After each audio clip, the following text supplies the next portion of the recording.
Bismillahirrahmanirrahim. Bismillahirrahmanirrahim. Assalamu alaikum, dear students. Today we will read our new chapter, The Tempest. It has two parts and both will be included in the T1 syllabus. As I have already sent the syllabus to Ali sir, inshallah they will provide you the syllabus. It is one of the most beautiful and very important interesting play written by the most famous playwright and English poet William Shakespeare, a very important personality in the English literature. And you know the title of the story is Tempest. Dear students, Tempest in English language means a violent storm. ٹیمپسٹ کہتے ہیں بیٹا زبردست طوفان کو جو نقصان دہ ہو، یعنی جب سمندر کی لہریں بہت زیادہ افان مچائے اور متحرک ہو جائیں، پھر اس سمندر میں طوفان آ جاتا ہے، اسی زبردست طوفان کو جو باعث تباہی اور جہاز اور سمندری علاقوں میں لوگوں کو نقصان پہنچاتا ہے، اس طوفان کا نام ٹیمپسٹ ہے۔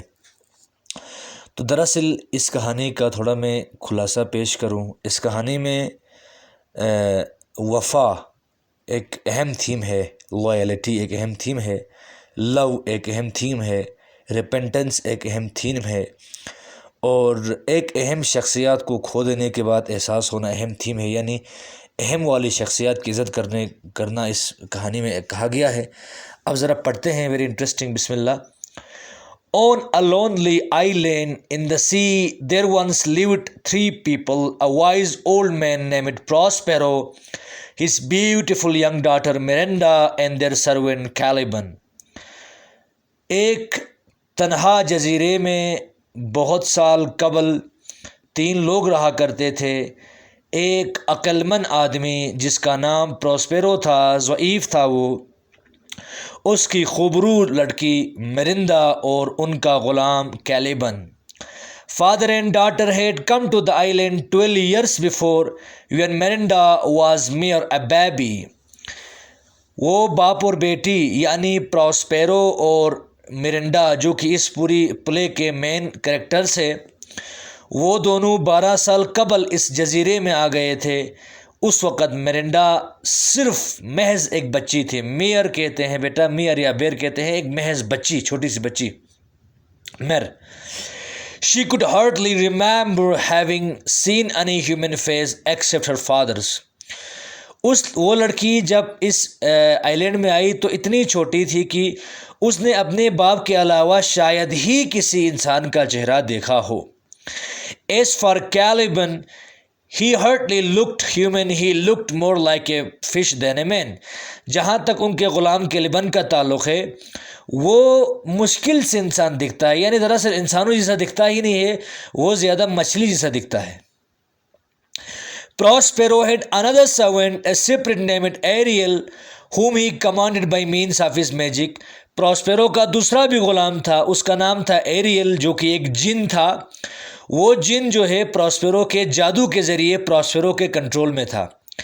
Before Prospero's arrival, they lived on the island a witch named Sycorax. The ugly Caliban was her son. پروسپیرو کے آنے سے پہلے اس جزیرے میں ایک جادوگرنی رہا کرتی تھی جن کا نام تھا سائکورکس، وہیں وہ جو گندا کیلیبن ہے، جو گندا دکھتا تھا، وہ کیلیبن اسی سائکورکس کا بیٹا ہے۔ She imprisoned Ariel in the heart of a pine tree and she died without releasing him. اس وچ سائکورکس نے کیا کیا تھا کہ ایریل کو قید کیا تھا ایک پائن ٹری میں، اور اس کو آزاد کرنے سے پہلے مر گئی تھی۔ یعنی ایریل ایک جن تھا جس جن کو اس نے قید کیا تھا، لیکن آزاد کرنے سے قبل موت واقع ہوئی اس کی۔ Prospero on his arrival on the island found him and released him. پروسپیرو وہ جزیرے میں آتے ہی پروسپیرو نے اس کو آزاد کیا۔ تو ظاہر سی بات ہے جب کسی نے آزاد کیا تو جن ہی صحیح تو وہ تو آپ کا ویلیو دے گا نا، آپ کا احسان رکھے گا۔ Ariel became Prospero's faithful servant and carried out his master's wishes. اور ایریل کو چونکہ پروسپیرو نے آزاد کرایا تھا قید سے، تو اس کے بعد ایریل جو ہے پروسپیرو کا ایک وفادار ساتھی بنا، وفادار نوکر بنا، اور ہمیشہ پروسپیرو کی خواہشات کو پورا کرتا تھا، اس کی آرزوؤں کو تکمیل تک پہنچاتا تھا۔ At Prospero's command, he would raise storms in the sea or make thunder in the air.